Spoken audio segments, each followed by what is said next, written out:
name is Carlos Pereira. I'm a Portuguese student in the German Film Academy, Berlin, in Germany.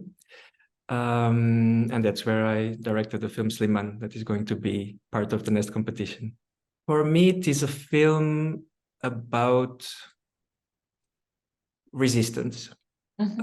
It's a film about resisting the oppressive systems that society tries to impose on us. That's how I, at this point, would define the film without describing too much of what we see. I think that is for me right now, after some months, how I would describe it.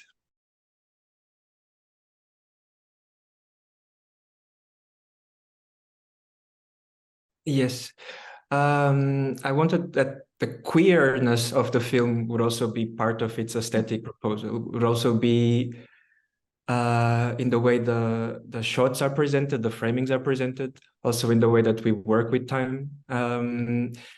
So for me, those two things are linked. And for me, it's also a journey from repression and austerity towards movement and towards life. So of course, the film starts, and I think it stays like this until the end with a very strong still shots, fixed camera. There is an austerity of the cinematic language, also an austerity of the bodies themselves. It's bodies that carry a weight of trauma, a weight of life. They also have something about it that is almost a bit ghostly, out of time, a bit away from life. And I also wanted to explore that in the film, also concerning the peripheral gaze that exists in the film. The bodies, for example, are always framed on the side of the of the framings, or at the bottom of the framings when he's walking on the landscape. The first time that the body is actually completely centered is on the shot of the pearl earring that happens in the film, because that's the first time that this character and its identity it's actually coming back to some sort of center.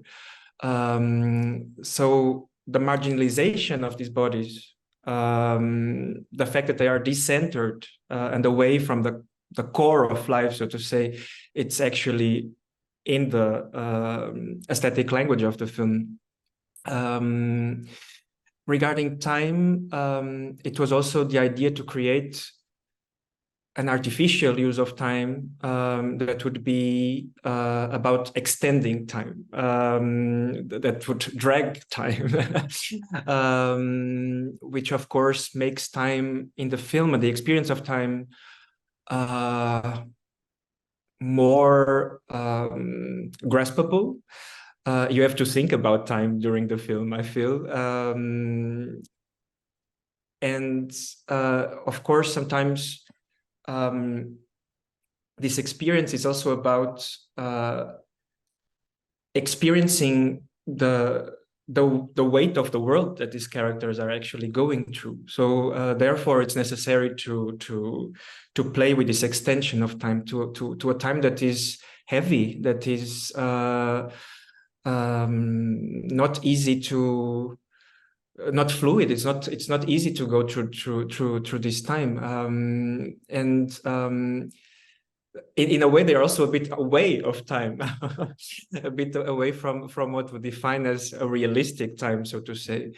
And I'm not very interested in the concept of realism when talking about cinema. I'm much more interested in using the artificiality of cinema as a way to produce accurate human feelings or accurate human emotions. So to play with this artificiality of the form of space and time, it's the way that I find to actually produce human moments.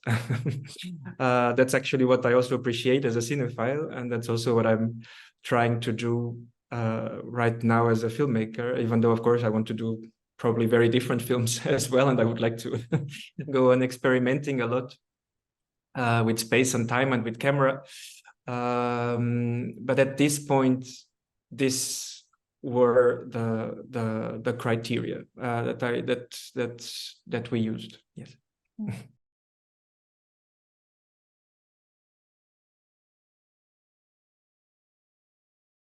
It was actually most of the ideas were already written, so this was thought from the beginning. It's interesting because some people might say that is a conceptual scene, but for me, it was a very sensorial approach to this scene. It really came from my inner intuition. I couldn't film this scene in another way. That was the only scene, the only way that I found to film this scene.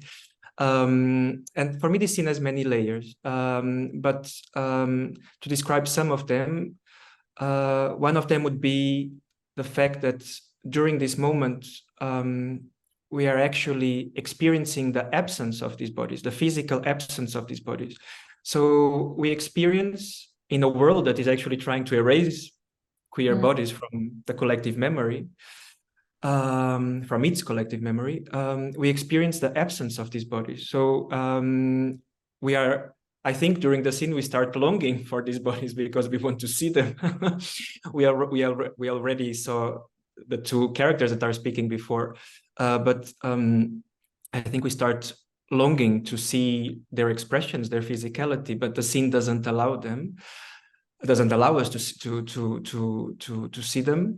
But then in the end, they come together again. And I think this moment of tenderness between both of them, which is a tenderness that is contaminated by many terrible things, and by a sense of loss and by loneliness and by a feeling of being on the margin of society. But there is this tenderness of this hug between these two friends. And I think this tenderness is actually accentuated by the fact that we didn't see these bodies for the past minutes. Another layer would be that we are actually observing this emptiness, this void. So we are actually forced to focus more on the words that are being said. And that is just like the experience of being in prison. In a prison, everything, every action, every word, it's bigger because of the claustrophobic experience of the space, of time, etc. So in this moment, every word that they say also becomes bigger in significance, in everything has a bigger power. And I wanted also to play with it, to see what that would produce. Yes, I think these were two of the main starting points of that scene. I think it also produces some sort of intimate moment, even though we don't see them, but it produces some sort of intimate moment, as if we are listening to something that we are not sure if we are supposed to listen to, because this is a very private conversation. It produces a feeling of maybe surveillance, and that they are a bit hiding a bit in this moment and finding a place for themselves. So I think the scene can have many readings, and I think that is for me one of the most interesting things to make with the film. For me, when I make a film, it's like, I feel that it's like building a museum, for example, a building, and then I create the space, I create the walls, I create the corridors, the rooms, and I can put some paintings here and there, but I like to then allow the viewer to walk freely in this space. I don't want to say, oh, this is what you are supposed to feel right now, and this is what you are supposed to see right now. I would like to give freedom for the viewer to actively participate in the process, because I think that's very beautiful. And I also feel that a film viewer for me is someone that brings his own or her own emotional intelligence, sensibility, background, experiences of the world, and I think it's fascinating. So I think that's a bit how I build film scenes and how I like to make to create cinematic experiences. Yes.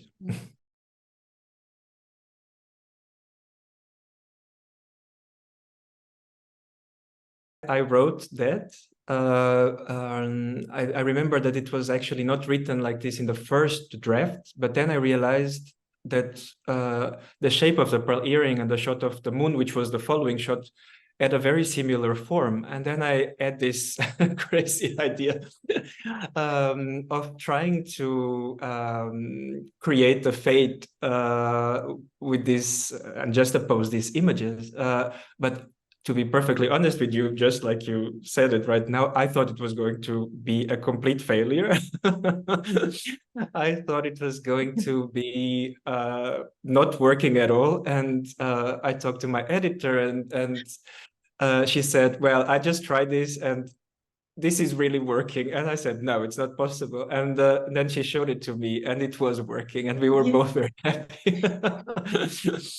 We were both very happy with that because in that moment, it's not just a formal playfulness. It's also that it's a formal playfulness. It's a cinematic playfulness. But on that moment, the pearl hearing, it's an element that is so linked to the identity of the character and coming back to his own identity, to his own center. And then suddenly this moon represents a place far away, another possibility, almost another world. And so suddenly this pearl hearing becomes an element that is linked to another world, to another possibility, to another planet inside this one, possibly a better one, where other things are possible. And I think that was such a beautiful way of talking about queerness and about other possibilities and other worlds inside this one, which are actually, which is actually also the point of the final rave scene. Which then we entered to after that sequence. But yes, just like you, I thought that was going to be an absolute disaster, but we were very happy that it worked.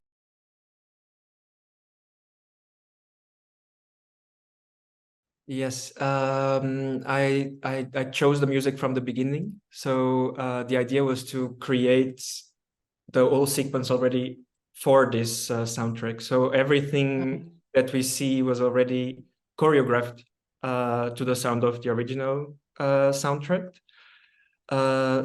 and it was there from the beginning. The idea was of course to use this queer rave at the end of the film as a place of resistance. And that's why I started saying that it's a film about resistance, because it's not just a party, or it's not just a place where it goes to dance. It's a place where, by actually dancing, by moving towards life and in the middle of the darkness of the forest, but it's basically the way of this character to say, I'm still here, I'm still existing, I'm still resisting just by being here and by dancing and by moving. And I believe that if a body is still dancing, there's still hope in something bigger. So the idea was to finish a film that is actually quite cold and austere, with this very strong gesture of freedom, of resistance, of celebration of the body, of using the body as a weapon in a way, because I think that when everything fails, bodies are everything that we have left, and they are the weapons that we can use against the bias systems that are oppressing us. So I think that I wanted to finish this film in a very celebratory and optimistic and hopeful way, because it was for me the only way of finishing the film. We have no idea what is going to happen afterwards, but in this moment, in these minutes of the film, these bodies are celebrated, and they are moving towards life, and they are alive, and they are in connection with themselves and with the world. And I think that's very beautiful. I think to think about this possibility.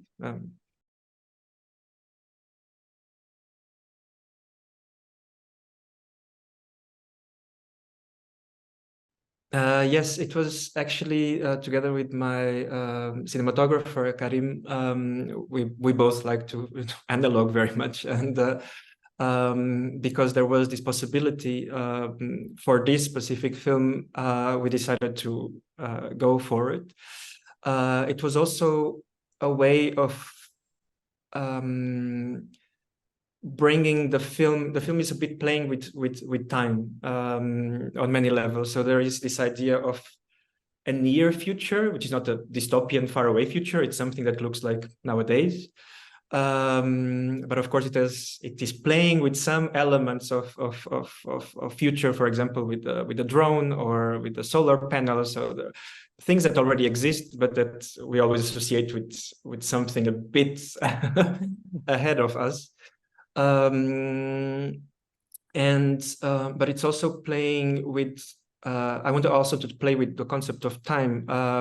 So the prison that we see is a very old prison. It was built in 91. The house that we see, the wallpaper, everything feels a bit old. So my idea was that in a world where queer people actually are losing rights, that there's something that feels old as well about the experience of the world. I didn't want the viewer to be thinking very actively about time during the film, but I wanted to introduce these elements sensorially and to play a bit with them.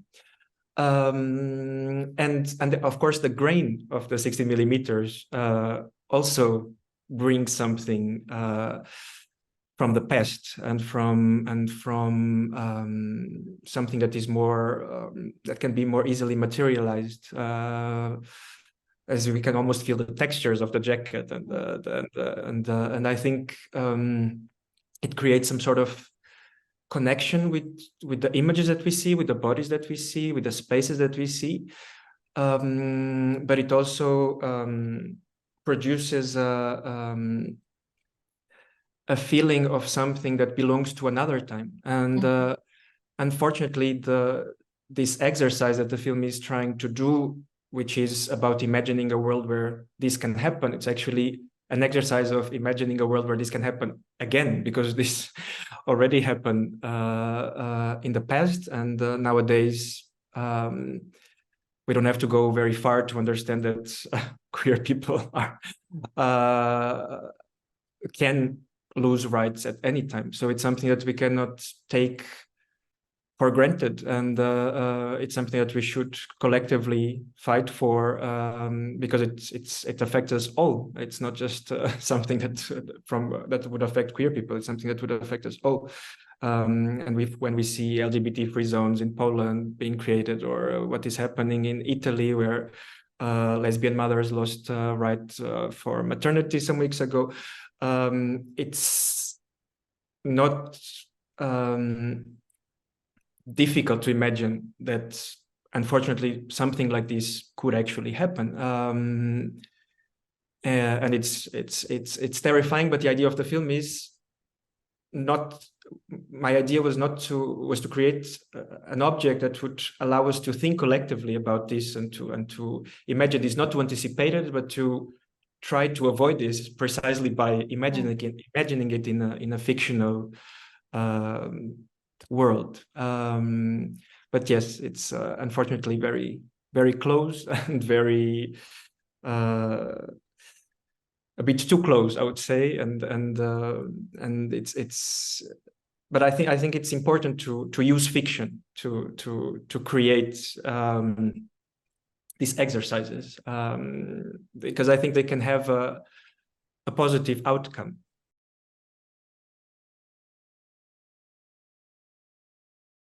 I think the most important thing that the film school should have is to support diversity, to support different visions. I think film schools fail when they ask the students to follow paths that are conventional, that are not what they are supposed to be following, instead of actually listening to the students and trying to understand how can we support, as an institution, your way of seeing the world.